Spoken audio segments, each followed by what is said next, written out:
Salut, c'est Julien et bienvenue sur Fox Sound ULM. Alors vous voyez qu'on a laissé tomber le fond noir aujourd'hui. Alors c'est pas de la flemme, c'est juste parce que je vais vous faire chier 5-10 secondes à faire un peu d'auto-promo.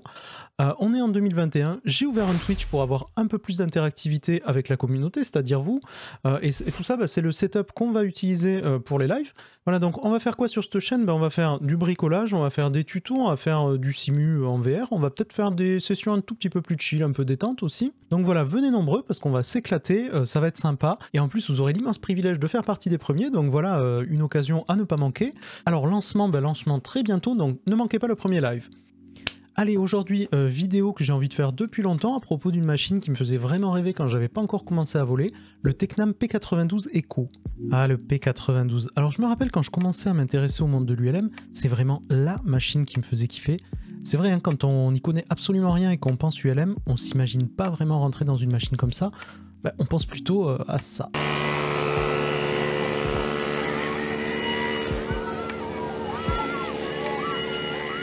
Non, et au lieu de ça, on se retrouve dans une machine qui ressemble étrangement à un avion, un appareil qui est conçu de façon robuste, il est entièrement rifté, avec des volets électriques, un trim électrique.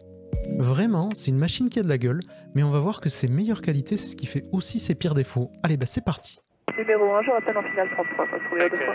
Alpha Golf Zulu, piste 33, autorisé au décollage, 300 degrés, 13 000. Autorisé de décollage, Alpha Golf Zulu.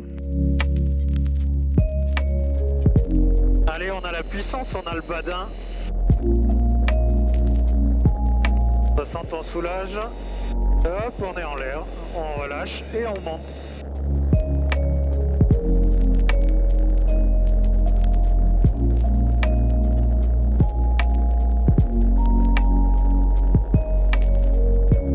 Hop, c'est là qu'on se fait pousser.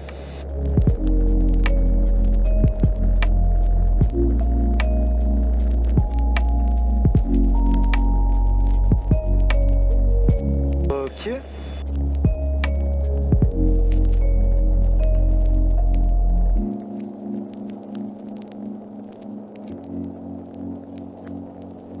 Donc voilà, comportement, qu'est-ce qu'on peut dire, comportement vent de travers, il est assez sain, pas grand chose à dire là-dessus.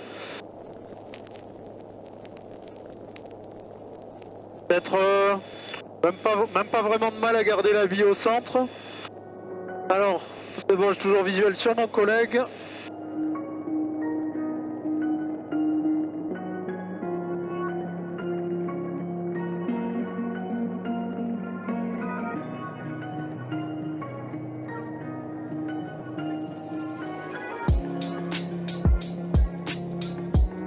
Allez, qu'est-ce que je peux vous dire sur ce P92? Alors, bon, comme vous voyez là, c'est un ULM qui est plutôt très bien équipé. Hein. On a, alors le nôtre en tout cas, a une jauge de pression d'essence, température des gaz d'échappement.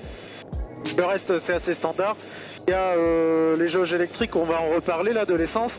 Radio, transpondeur, la totale, voilà. Après c'est un avion, alors celui-là c'est un 80 chevaux. C'est un 80 chevaux, mais il est vraiment performant. On voit là que qu'en croisière, alors plus ou moins en palier, on se fait un peu secouer là aujourd'hui. On est aux alentours, 4600 tours, donc c'est le régime croisière.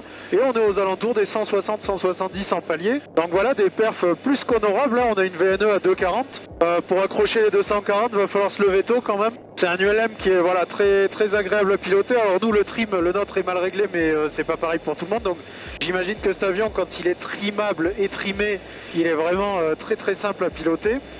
Donc ça, c'est un premier point. Deuxième point, on voit que là on a deux réservoirs de 45 litres, ça fait 90 litres. Donc quand on est tout seul, on peut voyager loin sans trop se poser la question de l'essence.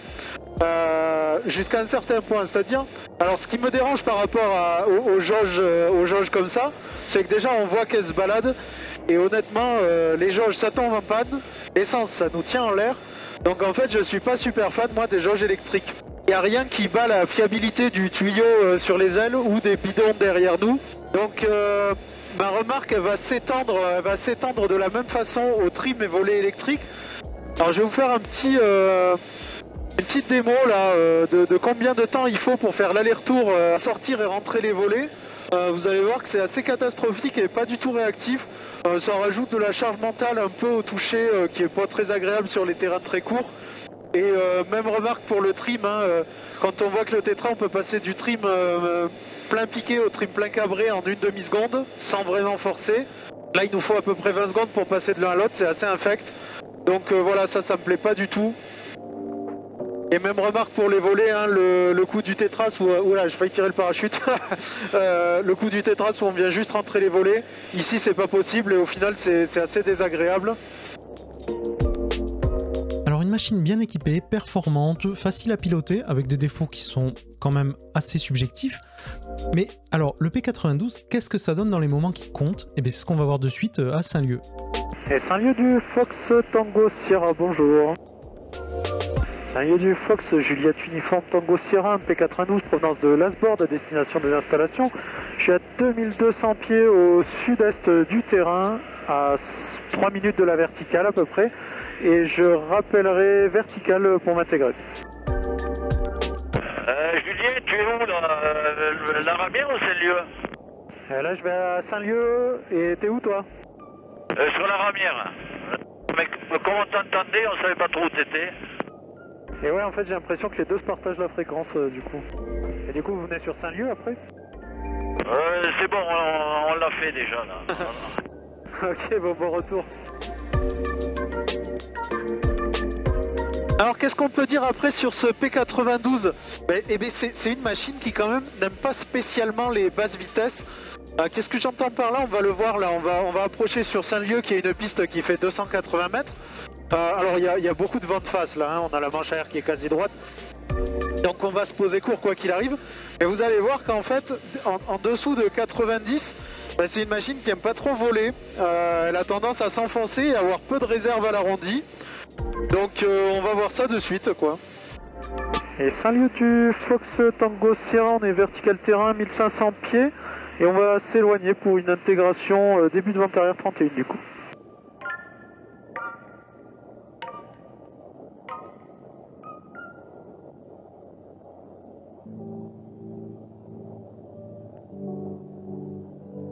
Donc là il y a pas mal de vent de face, on va garder quand même une vitesse dans les 100 km/h en finale je pense, pour se garder un peu de réserve. De toute façon, même plein volet, on descend jamais sous les 90 avec lui, parce qu'il aime, comme je disais, il aime pas trop ça. Allez, on va faire le tour de l'usine.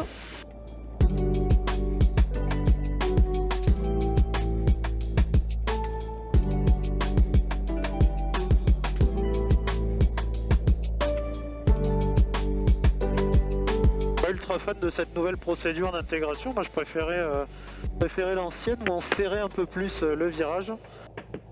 Enfin là on va être bien, hein. On va arriver à 900 pieds. 900 pieds, 120 km/h. On va redresser. Ah ouais, on a un sacré vent quand même. Voilà, bah écoute, là on est pas mal. Hop, on va pouvoir remettre un peu de gaz.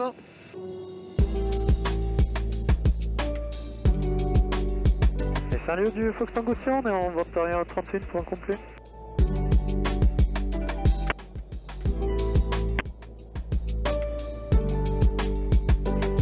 Allez, on peut y aller.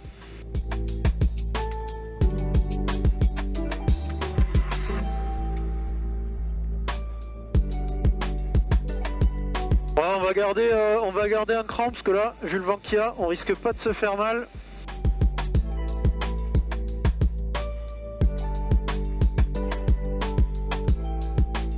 Ça va descendre tout seul ça. Allez, on y va.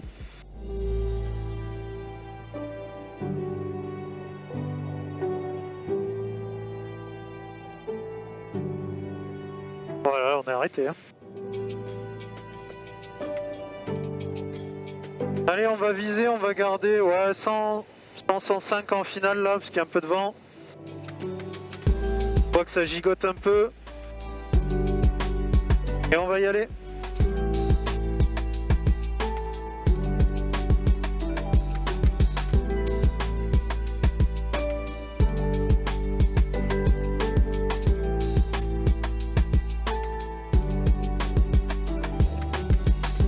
Hop là, tranquillou ça.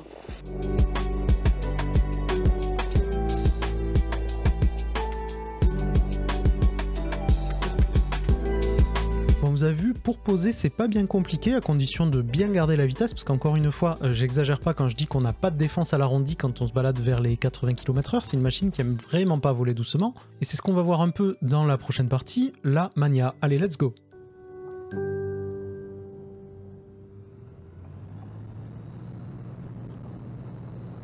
Allez, il y a la puissance, il y a le badin. On a 80, on décolle, hop, on laisse partir et on monte et on dégage.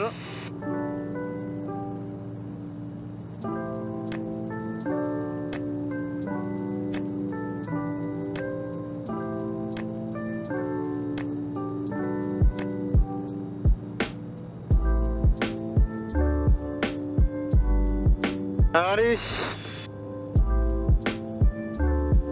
Allez, voilà pour ce petit posé Saint-Lieu. Bon, on a vu ce que ça donnait un peu du coup à latéraux, quoi, le P92. Ce que je vous propose, c'est qu'on grimpe un peu, qu'on se mette en sécurité et puis qu'on regarde un peu ce que ça donne niveau Mania du coup.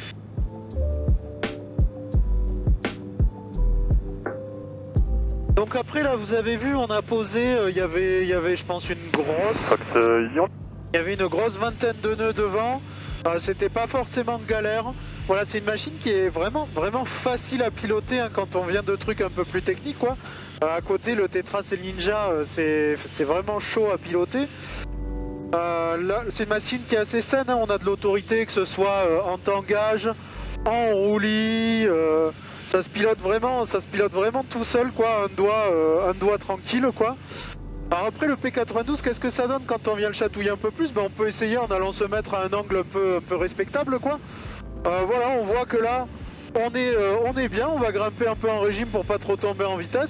On est à un angle qui est correct, il n'y a pas de sensation particulière, la bille on la garde assez facilement au centre, faut faire attention à pas trop monter. Et puis pour en sortir, on voit que ça se passe assez bien. Pas très compliqué d'en sortir en gardant la bille au centre. On est toujours à la même altitude, on a fait un joli virage en palier. C'est pas si complexe que ça. Niveau confort, c'est assez confort, même à, je sais pas, on était à 2G, un truc comme ça là. On peut en refaire un petit de l'autre côté pour voir que c'était pas juste un coup de vol. Hein. Hop, on y est, voilà, voilà, à peu près 60 degrés tranquillou quoi. Hop. Hop, oh, putain, alors là, là on a pris un gros coup de vent. C'est pas grave, on va sortir tranquillement. Voilà, donc là encore une fois, bon, on va faire 50 pieds, bille plein centre, alors elle a un peu gigoté pendant la rafale, mais rien de bien méchant, quoi. Après, là où il faut faire un peu attention avec le P92, c'est en vol lent, donc là, si on vient chercher le vol lent, alors là, l'idée, c'est de pas trop, voilà. Donc là, 85, on est vraiment en vol lent, on voit qu'on a une assiette très cabrée. L'idée, c'est de pas trop aller le chatouiller aux manches, hein, s'il commence à partir... sur une aile ou sur l'autre, il vaut mieux aller voilà, le redresser au pied, c'est super important. Parce que là, si on met un coup de manche, on va avoir des soucis. Alors au décrochage, qu'est-ce que ça donne? Alors on est en palier là, 2900 à peu près. On va le laisser s'enfoncer tranquillement. Hop, on voit qu'il a tendance à partir un tout petit peu plus sur une aile, c'est pas bien grave. On reprend, on est à 2008, on a perdu 100 pieds. Voilà, donc le comportement lisse, on voit qu'il part vers 75, on n'est pas du tout à masse max là pour le coup. On va voir ce que ça donne, hop, avec un cran et à plein volet. Donc on va voir ce que ça donne plein volet du coup. Alors si je coupe là, on voit qu'il descend beaucoup plus vite hein, forcément. On voit qu'il part, franchement c'est limite hein, quand même. On voit qu'il part vers les 65, hop je le redresse, on remet 90, on remet du gaz, on rentre les volets. Tranquille. On le laisse reprendre un petit peu plus, 100, on rentre la totale. Ouais voilà, on voit qu'il part vers 65, bon c'est vraiment limite ULM, mais pourquoi pas, sachant qu'on n'est pas vraiment à masse max du tout. Donc j'ai un peu des doutes sur sa capacité à plonger à 65 à masse max. Mais voilà, c'est pas moi l'autorité de Certif, donc à la limite j'en ai rien à foutre. Allez les amis, ça c'était du coup le P92, alors qu'est-ce que j'en pense? Eh bien, ce que je vous propose c'est de faire un petit débrief à la maison pour peser le pour, le contre et bien au contraire. Allez, à toutes. Allez, on se retrouve dans la Fox Cave pour conclure rapidement. Bon, alors ce P92, j'en pense quoi? Bon, je pense que vous l'aurez compris en regardant la vidéo. Le P92 c'est une machine que je trouve saine, je trouve même très saine. que je trouve même peut-être un peu trop saine. C'est clair, hein, même si elle a un comportement qui est plutôt piégeur à basse vitesse, pour peu qu'on reste dans sa zone de confort, on va avoir entre les mains une machine qui est facile, vraiment confortable et qui, au final, moi je trouve qu'elle manque un peu d'âme. Alors si je devais faire une échelle du fun entre les différentes machines du club, tout en haut de l'échelle en train de cueillir les fruits, il y aurait le Tetras, juste en dessous avec le panier pour récupérer les cerises, il y aurait le Ninja, et qui c'est qui tient l'échelle en bas, ce serait le P92. Bon allez, je suis quand même assez désagréable, et pour pas finir sur une vanne pourrie, j'aimerais souligner quand même que ce que je prends pour un défaut, il y a beaucoup de personnes qui vont trouver qu'au final c'est une qualité. On a un ULM qui est vraiment typé balade, qui est vraiment typé voyage, et qui est assez confortable et assez rassurant, pour faire découvrir le ciel au moins rassuré, et c'est quand même pour ça qu'on vole au final. Allez, c'est tout pour aujourd'hui les amis, j'espère que cette vidéo vous aura plu. Si vous me découvrez au travers de cette vidéo, n'hésitez pas à me rejoindre en cliquant sur le bouton magique. N'oubliez pas d'aller jeter un coup d'œil à ma boutique et de faire vos emplettes grâce à mes liens affiliés. On se retrouve très vite pour de nouvelles aventures, aussi bien sur YouTube que sur Twitch. Allez, ciao!